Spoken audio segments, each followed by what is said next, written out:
This morning we're going to talk about abundance. Before Judith, will you pray?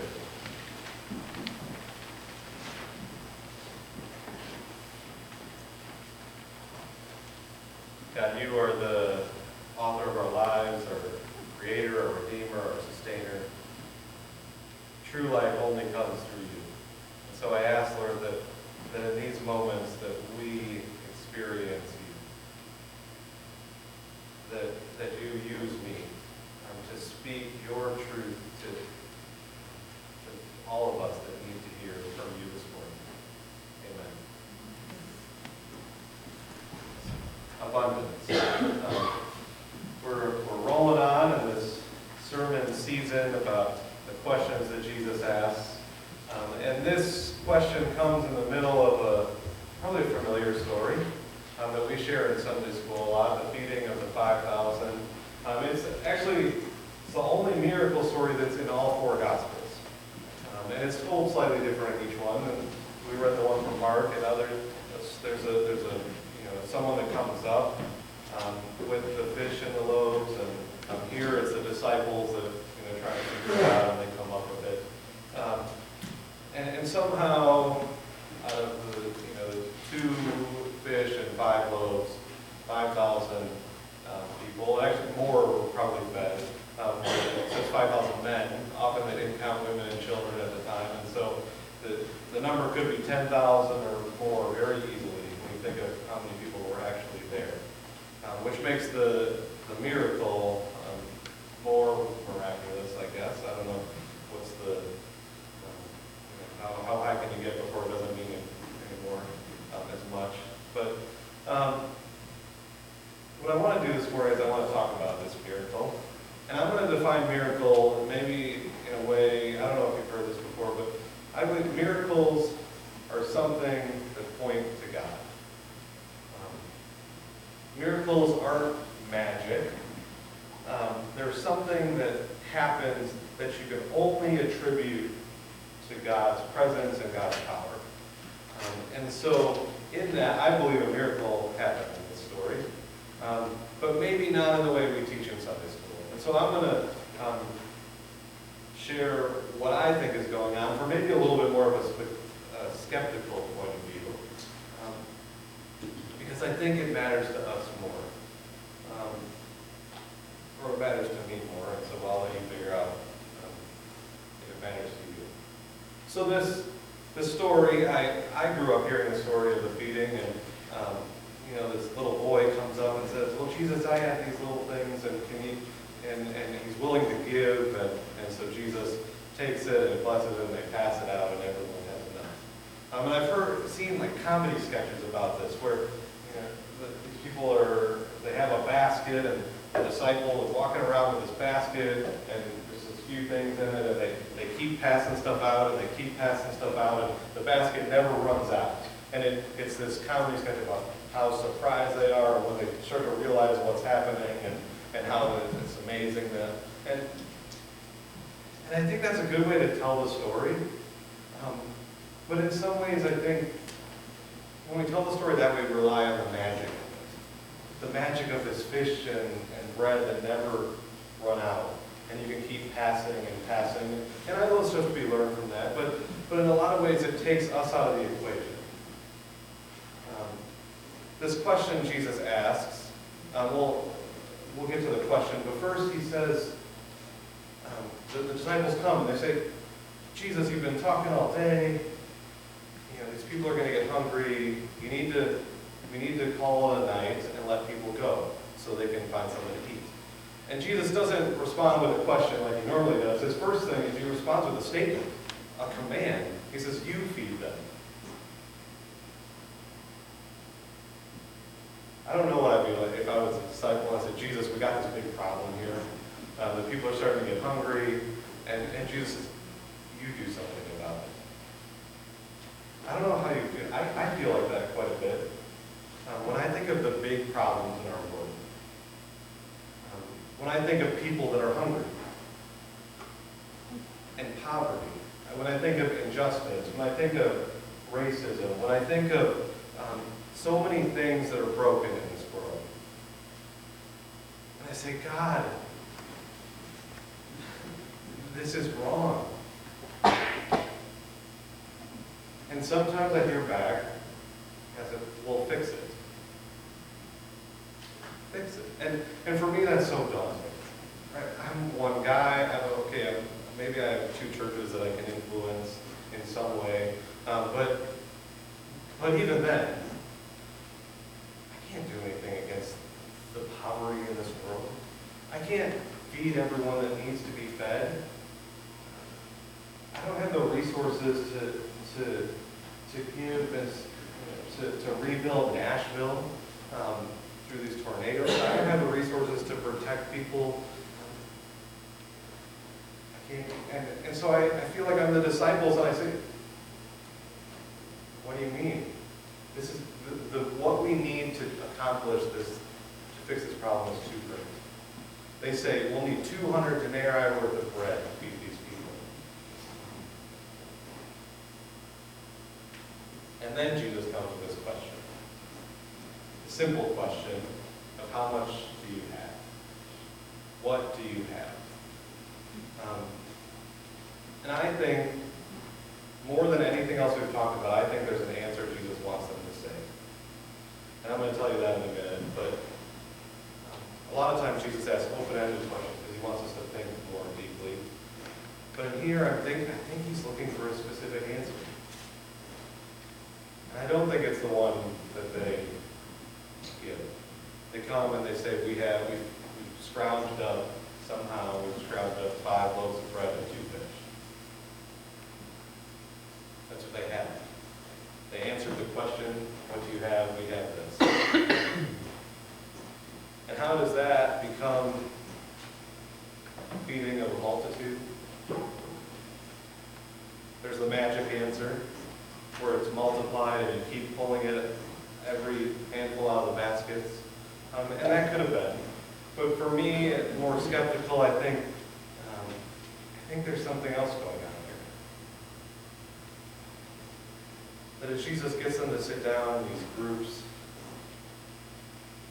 he blesses the little bit that they have, and they start to pass it on. The people in the groups know, they had to have known that the little thing is not, the little much that they have, and that Jesus' blessing is not going to feed them.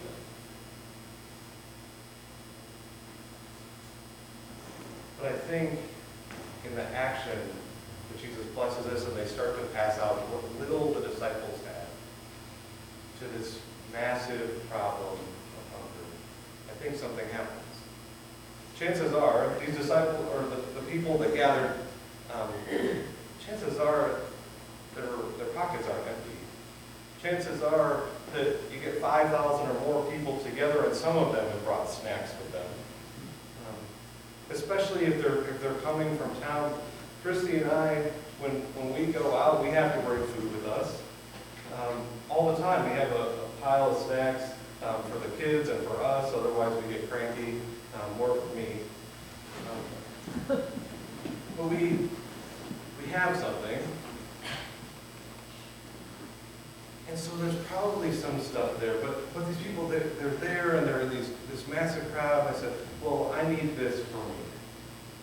This little bit that I brought with me, I'm going to need it for tonight. I'm going to need it for the trip home. But then the disciples start passing out this little bit that they have, being generous, and generous in a way that's surprising, because no one believes that this little bit is going to feed this many people, but they're still generous. And I bet when they started to pass out the measly portion they had, that someone next to them said, oh, I have a little bit here in my backpack, and I can contribute, and I can share a little bit, or I can share what I brought. And then the person next to them says, oh, I have a little bit too.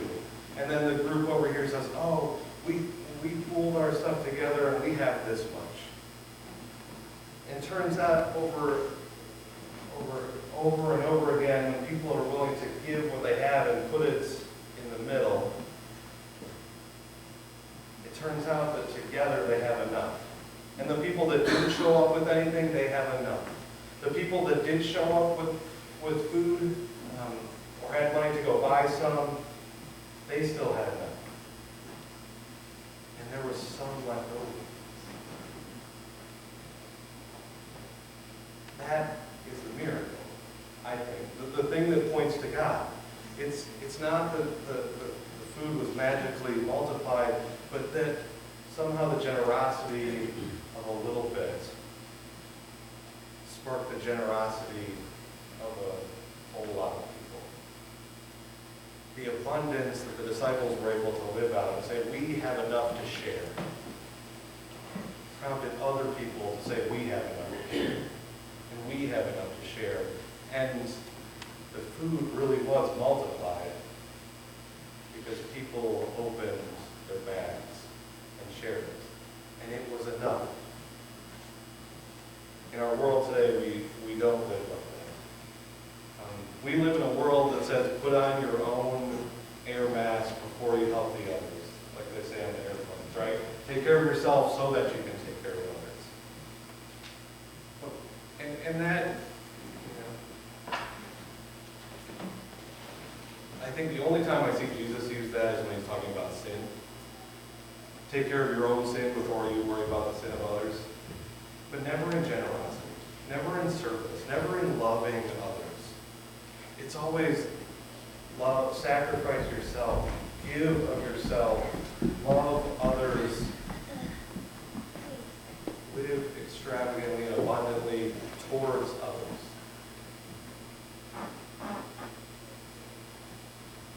I think that's what we see in the story. We see a glimpse of the kingdom of God at work when people don't hold on to what they have, but they give. And when everyone gives, there's enough. So I think the answer Jesus was looking for when he said, what do you have? Wasn't that he wanted them to give the inventory of what they have. When he said, what do you have? I think he wanted to hear from them, we have enough that we can give. We have enough that we can give. And in that giving, Jesus can do miracles. Can we say that about ourselves? Can we say that what we have is enough that we can give? That we have enough blessings and we don't have to hoard them, that we can give? Our resources, our time, the skills and the passions we have. Do we have enough? Has God given us enough that we can give to others? As a church, can we say that? I hear often from this church, from Toledo, from lots of churches, that we don't have enough. We don't have enough money. We don't have enough people. We don't have enough age on our side anymore because we're all older and we can't do enough anymore. We can't do what we used to. But Jesus is still asking us, what do you have? And are we going to give an inventory? Say, well, we have this and this and this? Or can we stand up as the Milledgeville United Methodist Church and say, we have enough that we can give? That we can give to our community, that we can give to the people next door, that we can show love and grace and be generous with our time, with our resources, with what we do have, even the little bit we have. Can we do that? I believe if we can, as individuals and as a church, that Jesus can use that to change the world. And I don't say that lightly. That the little bit of abundance, if we can live out of an abundance and give to others in a way that's surprising, that Jesus will use that and multiply it. And through us, Jesus Christ will change the world. He met the needs of thousands of people on that hillside. From 2 fish and 5 loaves. And with the little bit we have, if we're willing to share, what can Jesus do with us? That gives me hope. here. So I pray that we can do that we can live